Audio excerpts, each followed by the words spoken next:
কাজ করেন, আপনি 20,000 টাকা আপনি ছাড়েন। মানে বললো অনেক কিছু, বিশ্বাসের বস্তু, তর্কে বহুদূর, অনেক কিছু। ঠিক আছে? হ্যালো? হ্যাঁ ভাইয়া বলেন, আমি শুনতেছি তো ভাইয়া। বললো এরকম। পরে আমি বললাম আচ্ছা। পরে আমি বিকাশের দোকানে, এই বিকাশের দ্বারা বললাম ভাই আপনি হচ্ছে 4,000 টাকা ছাড়েন, আমি আপনাকে দিতেছি। মানে কিছুক্ষণ পরে দিয়ে দিতেছি। পরে ছাড়লো 4,000 টাকা। পরে 4,000 টাকা ছাড়ার বলে ছাড়লাম। তা কত হইলো? প্রায় 5,000 টাকার মতনই হয়ে গেলো কাছাকাছি। পরে বললো ভাই তো 20,000 টাকা, তা আপনি তো বলছিলেন 10,000 টাকা, আপনি প্রবলেম করছি 10,000 টাকা, আর এখন তো আপনি টাকাটা চলে যাবে, এরকম বকছো অনেক কিছু।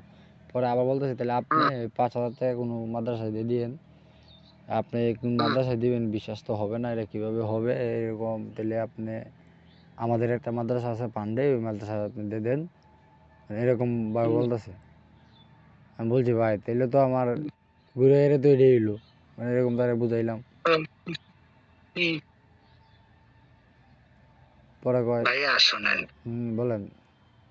যেহেতু আপনি ঠেকাই দিতে বলছিলেন তো, বুঝতে না পারছেন? টাকাটি না, ওইটা হয়েছে গিয়া সৌদি কি কম কি জানি কারণ ওইটা আমার লেখা আছে, আমি দেখলে বলতে পারবো এরকম। শোনেন, বলেন। আমি একটা ফর্ম আবার বানাইতেছি, তা জানেন? কেন? আপনি দেখবেন, হ্যাঁ ওটাও ফেক আইডি, ওটাও ফেক আইডি বলছে ভাইয়া, বুঝতে পারছেন? জি বুঝতে পারছি। আমি তাকে তাকে টাকাটা দিতেছি, ওনার থেকে কালকে গতকালে টাকা দিতে, টাকাটা দিতে পারেনি, তো আমি টাকাটা দিতেছি ওনাকে, বুঝতে পারছেন? জি। আপনার টাকাটাই আমি পাঠাইতেছি। হ্যাঁ,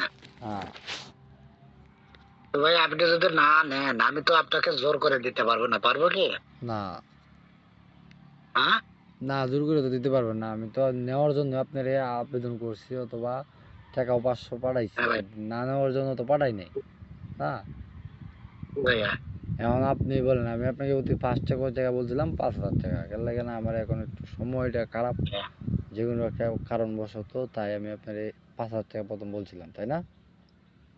জি ভাইয়া, ভাইয়া ভাই এখান থেকে 5,000 আমি না বলছি, 5,000 টাকা এখান থেকে দেবেন, অযথা একটা হ্যাঁ আপনার সঙ্গে আমি একটা কথা পরে বলতে পারি, হ্যাঁ বলছি মানে মানে 5,000 টাকা নিম্নে 20,000 টাকা, 20,000 টাকা বৃদ্ধি হয়েছে, বুঝতে পারছেন? জি পরে আমি আপনাকে বলছি কত, আচ্ছা ঠিক আছে আপনি যখন আপনার 20,000 টাকা ভালোর দেন। জন্য হ্যাঁ আপনার ভালোর জন্য জি আপনাকে দিতে চাইছিলাম, বুঝতে পারছেন ভাই? জি কিন্তু আপনি নিতে পারছেন না, তা ভাই আপনি যদি না নিতে পারেন, আমি তো আর জোর করে দিতে পারবো? জি না আমাকে আর একজন, আমি যেহেতু না আমি এখন টাকাটা আপনি নিচ্ছি, যে আমি টাকাটা রিটার্ন দিতে হবে ভাইয়া, জি বুঝতে পারছেন ভাইয়া? জি বুঝি নাই। টাকাটা আমাকে রিটার্ন দিতে হবে, আপনাকে দিতে হবে, তা ঠিক আছে, কিন্তু আপনি, বুঝতে পারছেন? আমি যদি 5,000 টাকা আপনি যখন মিলাই দিতে পারতাম, তাহলে তো আমার আপনার কাছে বলা লাগতো না। আমি 5,000 টাকা তো আমি 5,000 টাকা হলে তো আমি নিজেই করতে পারতাম। এখন আমি 10,000 টাকা এখানে তো দিবেন ভাইয়া, জি বুঝতে পারছেন? 10,000 টাকা এখানে দিবেন না, দিবে না। না না এটাই তো বলতেছি যে আমি যদি 5,000 টাকা অন্য কোনো জায়গাতে পাইতাম, তাহলে তো আপনার কাছে সাহায্যের কথা বলতাম না। জি ভাইয়া, তাহলে ওইটা আপনি বুঝেন না কেন? আমি তো বুঝতেছি রে ভাই। তাহলে আপনি এক কাজ করেন, আপনাকে যেহেতু আমার এই টাকাটা দিয়ে, আপনি 5,000 টাকা এখান থেকে দিয়ে আপনি পরে এখান থেকে আপনি রেখে দিবেন, অসুবিধা কি? আমি নেব, না আমি ওইটা বলি নাই, আমি বলছি ধরেন আপনি আমার কি বল, আমার পক্ষ থেকে আপনি 5,000 টাকা ওই জায়গায় দিলেন, পরে আপনি যখন টাকাটা আমার কাছে আসলো, আপনাকে আমি রিটার্ন ব্যাক দিয়ে দিলাম, যেহেতু এখান আমি। থেকে আবার আপনি তো একটা চাইছেন কি আমার এখানে জব করাটা নিষেধ করে দিবেন, বুঝছেন? যেন আমি জব করতে না পারি, আমাকে এখান থেকে যেন বাই করে দিয়ে, সেই সেই চিন্তাটা আপনি করতেছেন নাকি ভাইয়া? না কিরকম? এখানে আপনাকে 1 টাকা দেওয়াও যাবে না, 8 টাকা বেশি নেওয়াও যাবে না।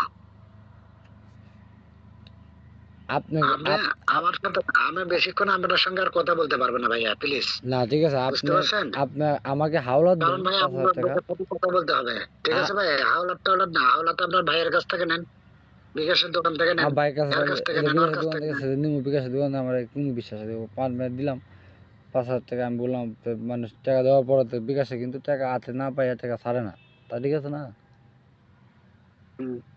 টাকাটা দেওয়ার পরে তো টাকাটা ছাড়ে, আমি যদি বলি ছাড়েন। ম্যানেজ করেন, কোথাও থেকে ম্যানেজ করে নেন। তবে আমি আমারটাকে আবার শুনেন, আপনি আমার সঙ্গে কথা বলে সময় নষ্ট করতেছেন, এটা ব্যাপার। আমারও সময়টা লস করতেছেন, আপনারও সময় নষ্ট করতেছেন। না আমার তো সময় লস হচ্ছে আমিও না। একদম, আমি শোনেন ভাইয়া, আমি আপনার টাকাটা 1,17,000 টাকা এক ভাইকে দিতেছি, কালকে ফর্ম করেছে, কিন্তু তেনাক বলছি আপনার ফর্ম করা লাগবে না, আমি ওই ফর্মটা ট্রান্সফার করে আমি এই টাকাটা দিয়ে দিচ্ছি। আমি এটা বললাম না, বলে এই টাকাটা দেবো, আমি বললাম মানে 1,17,000 টাকা দিয়ে দেন, ওই ফর্মটাই আমি ওখানে ফেলে দেবো, দিয়ে আপনার টাকাটা আমি দিয়ে দেবো। তা ওনারটা তো কালকে প্রোগ্রাম করছে, আজকে দিতে পারছেন, আমারটা কালকে দিয়ে আমি কালকে ওয়াত আসতেছি। ওনারা কথা বলছে, কথা বলে ওনাকে আর টাকা দিতে পারেনি, বুঝতে পারছেন? জি। যে টাকা দিতে পারেনি, ওনারা রিয়েল ভাঙতে পারেনি, রিয়েলটা ফেরত গেছে। উনি ভালো, উনি তো তাদের সঙ্গে গালাগালি করেনি, আপনি দেখে ভয় দেখাচ্ছেন আমাক, ভয় না, আমার একটা আমার ইউটিউবের হুজুরে চ্যানেল ভয় আছে, দেখালেন, আমার একটা ইউটিউবের ভয় চ্যানেল দেখালেন, আছে, আমার শুনেন, আমার একটা আপনি ইউটিউবের। একটা আপনি কত কিছু না, আপনি যে কথা বলছেন, বুঝতে পারছেন ভাইয়া? না আমি আপনাকে কত তাতে আমি আপনার শুনে সাথে ভাই, কথা আমি বলা একটা আমার ঠিক ইউটিউবার, না, কিন্তু আমি এটা ঠিক বলছি না। আপনারে। তবে শুনুন, আপনি কি আধা ঘন্টার মধ্যে পারবেন 5,000 টাকা ম্যানেজ করতে? জি না ভাইয়া, রিয়েল ব্যাংকে টাকাটা নিতে পারবেন? কালকে পারবেন নিতে না। পারবো, আজকে পারবো খোদা না। হাফেজ। আসসালামু আলাইকুম ভাইয়া। ওয়ালাইকুম কল আসসালাম। দেবেন না ভাইয়া। আচ্ছা ভাইয়া, ঠিক আছে ভাইয়া, ধন্যবাদ।